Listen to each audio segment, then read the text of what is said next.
নমস্কার, আমি তনুশ্রী। তনুশ্রী রান্নাঘরে আপনাদের সবাইকে স্বাগত। আপনারা কেমন আছেন? আশা করছি আপনারা ভালো আছেন, আর আমিও আপনাদের ভালোবাসায় ভালোই আছি। আজকের আমার রেসিপি সর্ষে দিয়ে ডাঁটা ভাপা। আমরা তো সবাই নিরামিষ দিনে ডাঁটা, আলু, বেগুন দিয়ে চচ্চড়ি খেয়েই থাকি। এইভাবে ডাঁটা আর সর্ষে দিয়ে ভাপা করে দেখবেন, খেতে কিন্তু অসাধারণ লাগে। একটা মিক্সির জারে খানিকটা সর্ষে, কাঁচা লঙ্কা দিয়ে একটা ফাইন পেস্ট বানিয়ে নেব। দেখুন, পেস্ট তৈরি হয়ে গেল।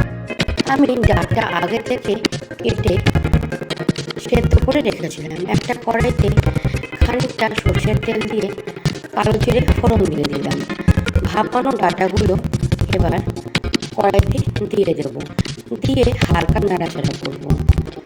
দিয়ে দেব সামান্য লবণ আর হলুদ।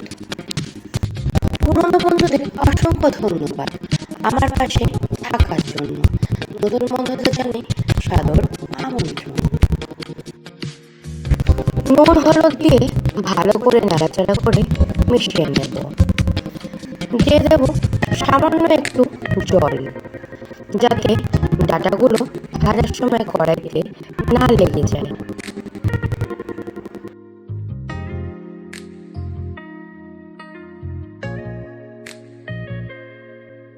আজকের আমার রেসিপি সর্ষে দিয়ে ডাঁটা ভাপা।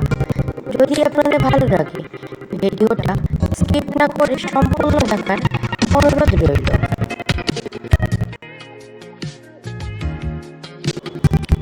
এবার দিয়ে দেব আগে থেকে বেটে রাখা সর্ষে আর কাঁচা লঙ্কা, দিয়ে ভালো করে নাড়াচাড়া করে মিশিয়ে নিতে হবে। মিক্সির বাটি ধোয়া জলটাও দিয়ে দিলাম। নিরামিষ দিনে গরম গরম ভাতের সাথে এই সর্ষে দিয়ে ডাঁটা ভাপা খেতে কিন্তু অসাধারণ লাগে।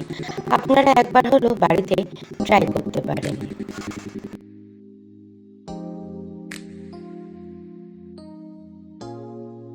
সর্ষের জলটা আর একটু শুকিয়ে এলে তৈরি হয়ে যাবে সর্ষে দিয়ে ডাঁটা ভাপা। দিয়ে দেব সামান্য পরিমাণে চিনি।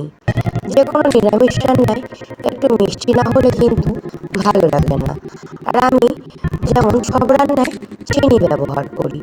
আমার কাছে মনে হয় চিনি না দিলে রান্নার ঠিক ব্যালেন্সটা হয় না। আর দেব কাঁচা সর্ষের তেল। ভাপা মানে সর্ষের তেল। দেখুন, আগের থেকে অনেকটা শুকিয়ে এসছে, আর একটু আমি শুকিয়ে দেখুন বন্ধুরা, আজকের রেসিপি সর্ষে দিয়ে ডাঁটা ভাপা সম্পূর্ণ তৈরি হয়ে গেছে। আমি পরিবেশন করে দিয়েছি। আজকের রেসিপি যদি আপনাদের ভালো লাগে, বাড়িতে একবার হলেও বানিয়ে দেখতে পারেন। বাড়িতে বানালে আমাকে কমেন্ট করতে ভুলবেন না।